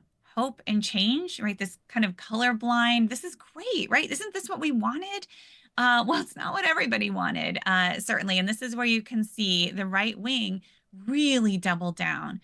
And they set out really to destroy his presidency, to destroy any chance of him getting a second term. That's their goal. You see the birther movement really take hold inside conservative evangelical spaces. Outside those spaces, you have Donald Trump. Inside those spaces, you have a lot of conservative white evangelical pastors also promoting, this conspiracy and just relentlessly attacking Obama. And again, I mentioned you have the Obergefell decision. And so there's this, what feels like a sea change, not just around LGBTQ rights with same-sex marriage, but just a sense, increasingly so, that white evangelicals had already lost the culture wars. Like, it was almost a done deal. And so they need to dig in, and understanding that they no longer have numbers on their side. And this is when you start to see an explicit abandonment of any commitment to democracy. Understanding that you don't have numbers on your side, you have to do something, kind of last-ditch effort. You have to take a last stand, and you can't play according to the rules anymore, because if you do, you're going to lose. And once you lose, you'll never get it back. And so you see this amping up over the course of Obama's presidency. And, I will say that as somebody who's been in and out of this culture, has observed them closely for a very long time, so patriotic, so, God bless America and all about the founding era, to see the pace at which so many have abandoned any commitment to democracy, to the Constitution, because of their sense of grievance or political agenda. Honestly, it has been not just disappointing, but really quite shocking. And to realize that, trying to say, well, what do you mean? What does this mean about democracy? Or, are you okay? Like, in a democracy and in a pluralist society, sometimes you're going to lose. Sometimes you're going to have to compromise your values with, the values of other citizens. No compromise can be had with the devil, with evil, right? And so what you need to do is just grab all the power that you can while you can still do it. I would obviously concur that seeing so many people say that they are incredibly patriotic and say all the right things about patriotism, yet show a clear abandonment to the Constitution and to democracy, is just another layer where it needs to be called out, obviously in a professional way. There was another huge moment, and it's taking place right now, which is when the Obama administration sued North Carolina over the bathroom bill. And what we are seeing now is this play out in real time, and also elections be won and lost with, I'm saying this as someone who tries to be as inclusive as possible. This should not be a wedge issue. This is a human rights issue. So Dobson, as you write, issued a desperate call to action to American men to defend their wives from men who dress like women in order to peer over bathroom stalls. That doesn't happen. And their little girls from men who walk in unannounced, unzip their pants, and urinate in front of them. If any of this had happened a century ago, quote, someone might have been shot. You wrote a Boykin. The first man who goes into the restroom, he would say, with my daughter, will not have to worry about surgery. Again, seeing this play out, as you write, from the Obama administration doing the right thing. And by the way, to bring sports into it, to see how far we've fallen, the NBA pulled the All-Star game from North Carolina over this piece of legislation. Now, I would bet my life savings. It does not matter the sport. They do not care about this stuff because it is not in their best interest. So with all of that being said, was this a moment where they could find, as we've talked about, there are people within these circles who are anti-Semitic, leaders who are anti-Semitic. They are anti-women. They are anti-Muslim. Okay, well, those sort of ran out. Now we have to find a new group to target. Is that accurate? Yeah, one thing that can be said for the Christian right is that they have been extremely well organized, well funded, and they have relentlessly worked on messaging and strategy, putting the left to shame, or certainly putting any moderates to shame.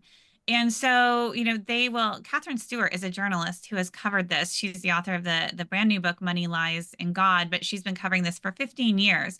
And she attends these conferences and she attends the strategy sessions, and she will tell you that they are always searching for the next issue, for the better issue, and they will run tests and they will see what lands. And in the last few years, I watched this in real time. And, first it was CRT. You Yep. saw that emerge, and it didn't just emerge in secular spaces. In fact, you could see it starting in right-wing Christian spaces and inside kind of the right flank of the Southern Baptist Convention. You saw this, and again, it happened in real time where I speak and I write, and I'm a bit of a public figure in these spaces. And all of a sudden I was getting talks at Christian colleges canceled because the rumor was going around that I was a CRT activist, when literally like a few months before I started seeing this bubble up, I literally had to Google what is CRT. I'm a historian. We're not really into theory. I just write about what happened in the past. Right. And then I'm getting banned from campus because I'm supposedly a CRT activist. And then I saw getting called out, very early on years ago on social media from some right-wing figures they were demanding that I offer my view on trans women in sports. And I was like, oh my gosh, unlike you, I do not really follow sports much. So I was like, I have no views on any sports, right? I've never even heard of this. Well, then a few months later, I see it become a kind of national issue, right? They're testing and they're trying to, get people on this issue. And that one had some it was solid for them. But the problem was, the reality was like most conservative Christians didn't actually care that much about women's sports, right? Not really fans. It didn't seem super feminine. Right. And then they came onto a better version of that, which is the kind of mutilation of children, right? And so that's like the sweet spot of super vulnerable children.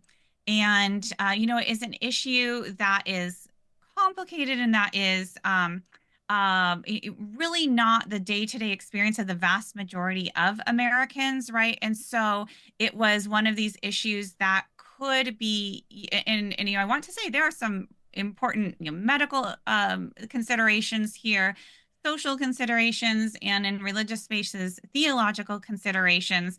But the issue was never presented as a, wow, let's really take a careful look at this and let's figure this out. It was, a kind of scapegoating and wedge issue. And that was the one that really had legs. And I mean, it's not that they abandoned all of them, but you can just kind of see the strategizing.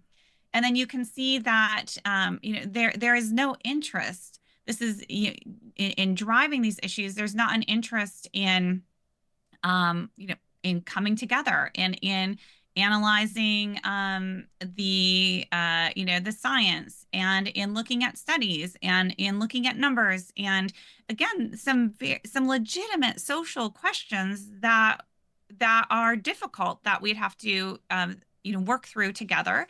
and find various compromises and ways of bringing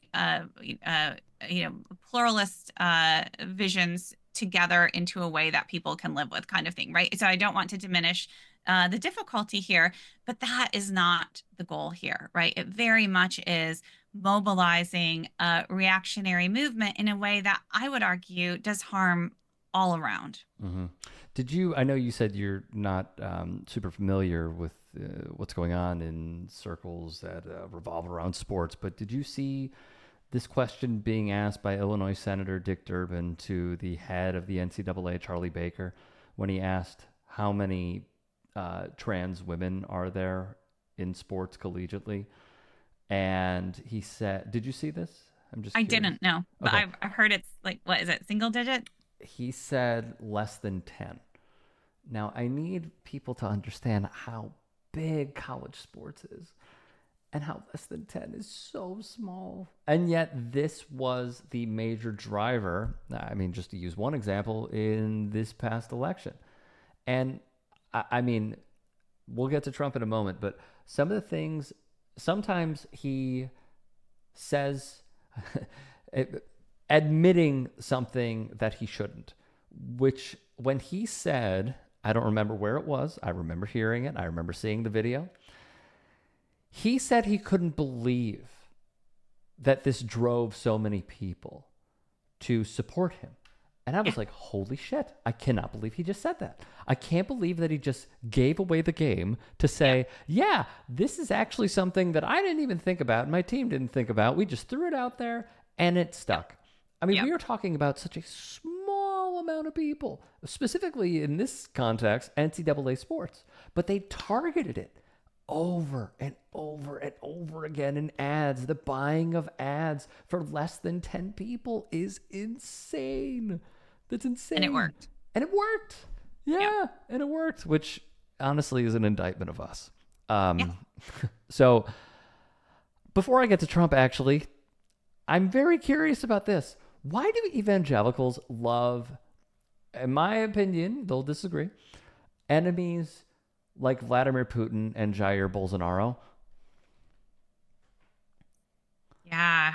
That was one of the most surprising things, the shifting relationship to Putin that I saw when I was researching the book. And I mentioned it in at the end of Jesus and John Wayne too, what we were seeing.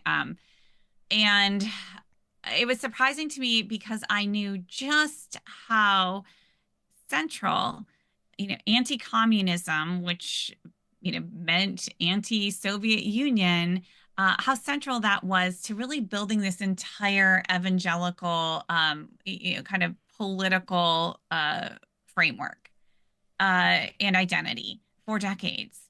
And now I know that, Putin isn't, Marxist, and that we're in a different era now, but still, I just expected a little bit more of the anti-Russia residue to, kind of hang on a bit. And then to see, I think a couple of things happened. One is when the Soviet Union broke apart and when Russia opened up for a bit, there was this huge emphasis on, yes, we can send missionaries finally, because Russia was the great evil for so long. And it was just like this incredible moment for a lot of Christians who thought we can convert, it was closed to us for so long. We can convert the masses there. So, that would be one reason for a kind of changing attitude towards Russia.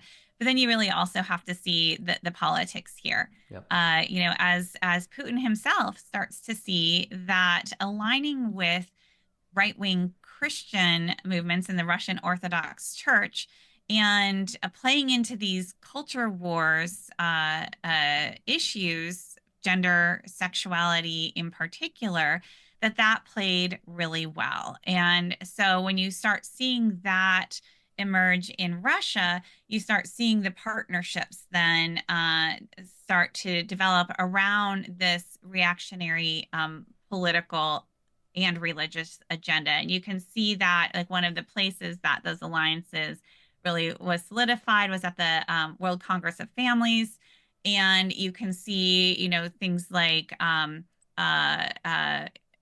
Franklin Graham Hmm. praising Putin.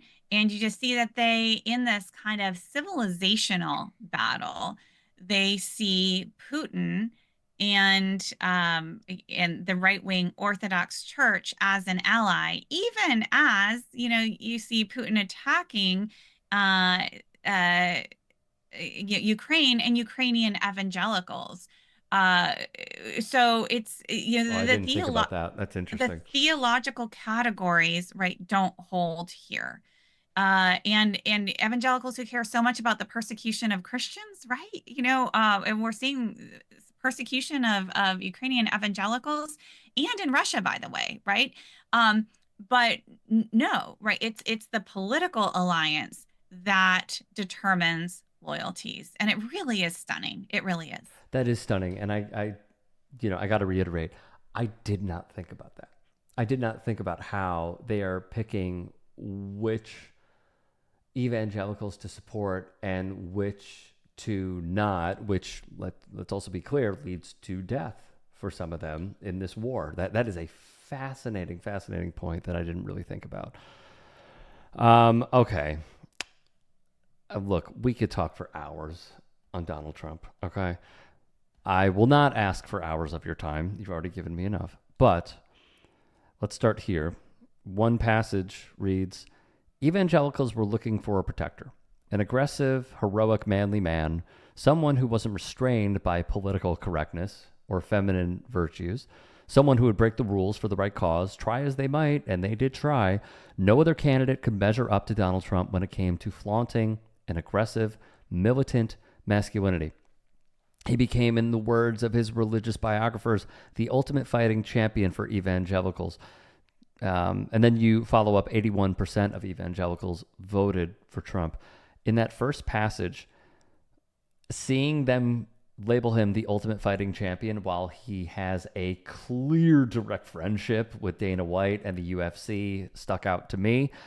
And this militant masculinity is all fugazi because, as we know, he got out of serving. He never wanted to serve. Some person who is in MAGA world gave him a Purple Heart. To many other veterans, that is a clear sign of disrespect. Yet to this audience, they simply did not care. I have a ton more questions, but this fake masculinity, I mean, like he is masculine to some degree, but when we think of masculinity, we think of, once again, strong men in shape, fighting for the patriarchy. And this guy was, pro-abortion at one point. He was pretty libbed up. So why did they throw their support behind Donald Trump? Yeah, he was initially they were not fully behind him because they didn't know who he was. He was this unknown quantity, and yeah, wasn't he a Democrat before, and wasn't he pro-choice? And as they got to know him over the course of the primary season, you see evangelicals start to line up behind him. And a lot of times people want to excuse evangelical support for Trump because, oh, well, what was the option? Hillary Clinton? No, it was a crowded Republican primary. If you Right. remember the stage, right? Yes. Everybody was vying for that support, and a lot of more traditional Christian right candidates were on that stage. Ted Cruz, Marco Rubio, right? You can line them all up. And what you saw is as Trump made himself known to the American people and to evangelicals, they picked him. They picked him. And the first sign of this was a poll in August 2015. 2015 was the first sign that we saw evangelical support lining up behind Donald Trump. That was very early on. And I remember at that point because Russell Moore said, I think it was the Washington Post, he wasn't buying it. He says, this is the reality TV stage of the campaign. Hmm. And he didn't know a single evangelical pastor who supported Trump. So, he's kind of an eye roll. They're just trying to make evangelicals look crazy and smear us and, no, not taking this seriously. Well, of course, we know what happened. Russell Moore ended up being pushed out of his leadership position in the Southern Baptist Convention because he would not bend the knee to Trump and because he cared about the abuse of women. Those two things did him in. Within, a few years, he's out. But Which says what so we much. saw, yeah, it says so much, right? Those were his sins, irredeemable sins. And what you saw is conservative evangelicals, as they recognized who he was and what he said he would do for them. He said, "I will give Christians power." And you saw leaders start to line up behind him, but it didn't start at top down.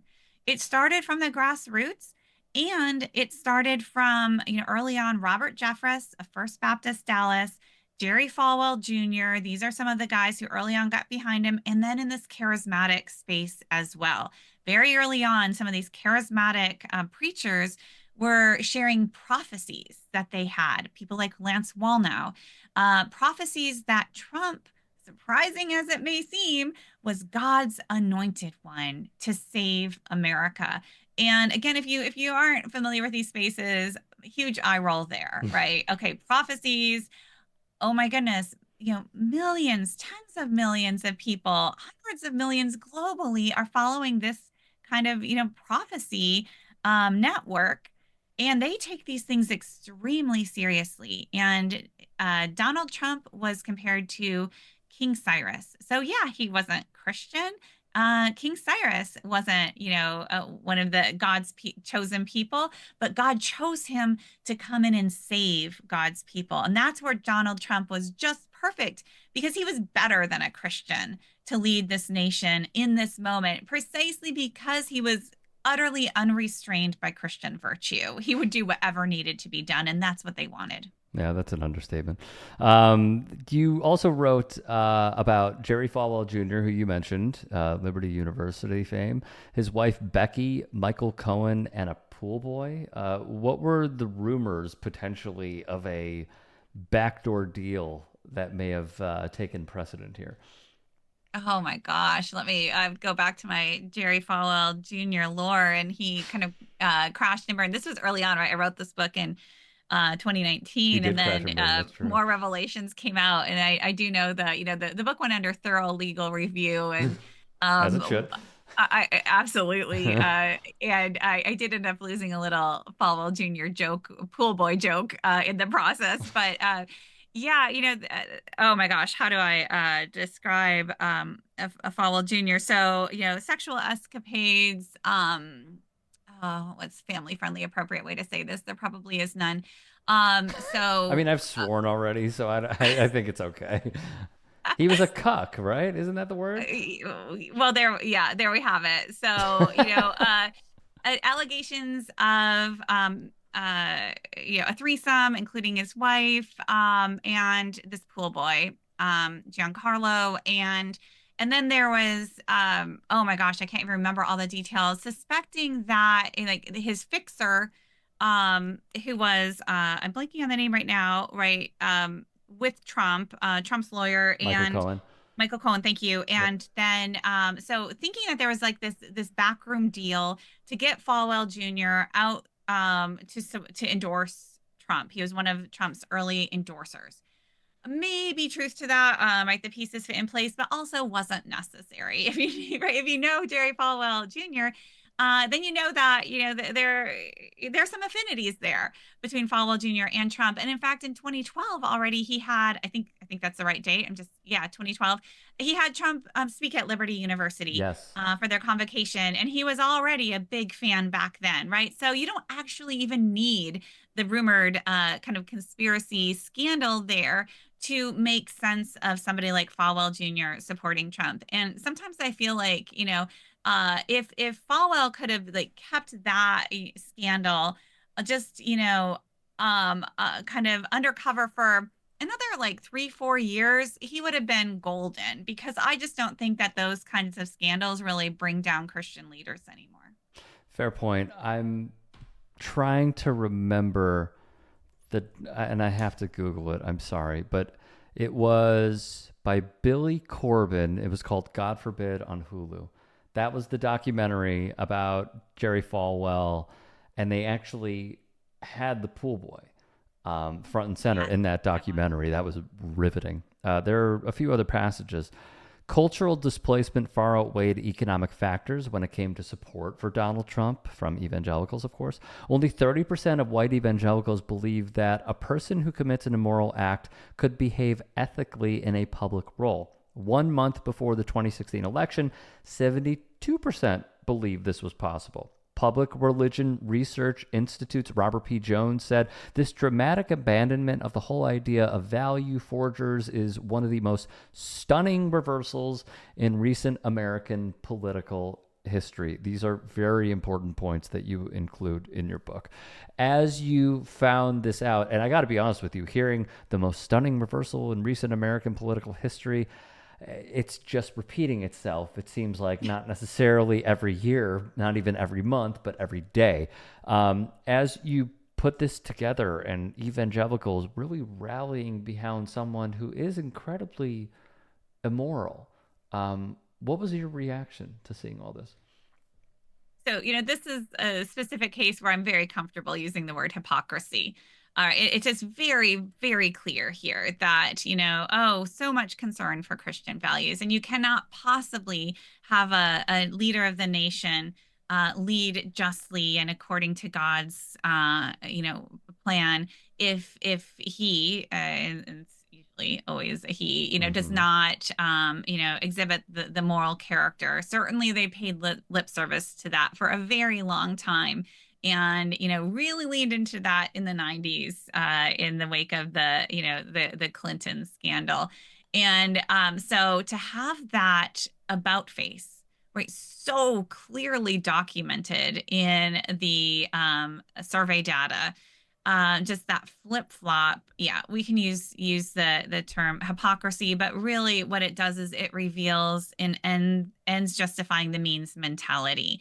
And again, when you can say that the very fate of the nation is at stake, and whether God blesses or curses this nation, when you can say that religious liberties are hanging in the balance and they are coming for your children, you just amp it up, amp it up, amp it up, then yes, you need to do something drastic. And it doesn't matter what that person does to save you. In fact, again, the more ruthless, the more they're willing to thumb their nose at norms and civilities, the better they are. And again, it's crazy, but all the more evidence that God has chosen this man for this moment. Mm-hmm. There is one lengthy passage that I want to read because I thought it was very well put. Evangelicals hadn't betrayed their values. Donald Trump was the culmination of their half-century-long pursuit of a militant Christian masculinity. He was the reincarnation of John Wayne, sitting tall in the saddle, a man who wasn't afraid to resort to violence to bring order, who protected those deemed worth the protection, who wouldn't let political correctness get in the way of saying what had to be fair. The norms of democratic society keep him from doing what needed to be done. Unencumbered by traditional Christian virtue, he was a warrior in the tradition, if not the actual physical form, of Mel Gibson's William Wallace. That was another name we didn't touch on, by the way, but he was also a mainstay in the book. He was a hero for God and country Christians in the line of Goldwater, Reagan, and Oliver North. There's another one. One suited for Duck Dynasty, again, a huge family that had a lot of influence, and American Christians. He was the latest and greatest high priest of the evangelical cult of masculinity. It's very hard, I must say, as someone who works for a network and has to pay attention to a lot of this stuff, and you see so many own goals by Trump when it comes to religion where he can't even name his favorite Bible verse. And then he will say, well, actually, my favorite book is my own book. And he'll start going on a diatribe about his own book to try and cover for clear know-nothings about the Bible unless he already has the play rehearsed. This passage is strong to me for many, many reasons, but mainly how it starts at the beginning, that evangelicals hadn't betrayed their values. Again, as someone like yourself who follows the rise of Trump and Trumpism, it obviously you're speaking for them in that one sense, but like it feels like they did betray their values to a certain degree. Yeah, again, so which values? If we're saying, the values, like I said, this one point, yes, I will concede that, we need men of moral integrity to lead the nation. Absolute betrayal. Yes. But if we go back to history, we can see these patterns over and over again that really what they are for. When we look at what they're against and what their solutions are, they're against feminism, they're against civil rights. Many Southern Republican or Southern evangelicals and evangelicals with their colorblindness and so on. When we see that they're against liberals and secular humanists and all of these things, what we can see is what they are for over and over again is the assertion of white patriarchal power. Right? That's it. And that is a consistent through line here. So once we put that as among their core values, then we pull out somebody like Trump and, okay, he fails on the morality test, but on all of these other things, right, he's checking those boxes. And then you add to that the militancy and the sense of combativeness, militarism, us versus them, ratcheting up the alarm to justify one's own aggression, to consolidate one's own religious and political power, again, checks all of those boxes. So there's, some discrepancy, but there's a whole lot of consistency here as well. And we have to recognize that because, we've been in this for a decade now. And yet we still get the headlines of, shocked. How could they? Like, enough of that already, right? We have to understand how tightly the values of right now leading conservative white evangelicals overlap with that of the MAGA movement. We can see that in Project 2025. We can see that in terms of economics and in terms of entitlements, in terms of federal bureaucracy. We can see it on all these issues that when we just focus on family values, we miss the extent to which the values of the Christian right overlap so tightly with the values of Trump, the MAGA movement, and not just values, but also techniques. Definitely. Professor Du Mez, I really appreciate your time. I appreciate you giving us such thorough research on this subject. And outside of the book, Jesus and John Wayne, How White Evangelicals Corrupted a Faith and Fractured a Nation, from a family front, let me just say, towards the end of the book, you mentioned that your mother died of ALS. She did not see the book's publishing. As someone who had a family member be crippled and then pass from this disease, I'm very sorry for your loss.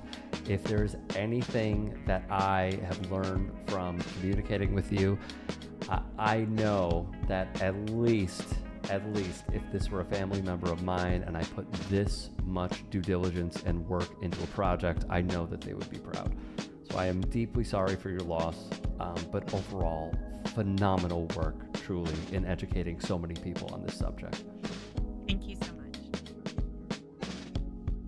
Special thanks once again to Professor Du Mez for the time, and please go pick up her book, Jesus and John Wayne, How White Evangelicals Corrupted a Faith and Fractured a Nation. I will leave a link in the description box below. If you enjoy these conversations that I am having, please hit the subscribe button on the YouTube page and give us a 5-star rating plus a comment on Apple Podcasts and Spotify. It only helps out the cause. Appreciate everybody watching and listening. Have a great day.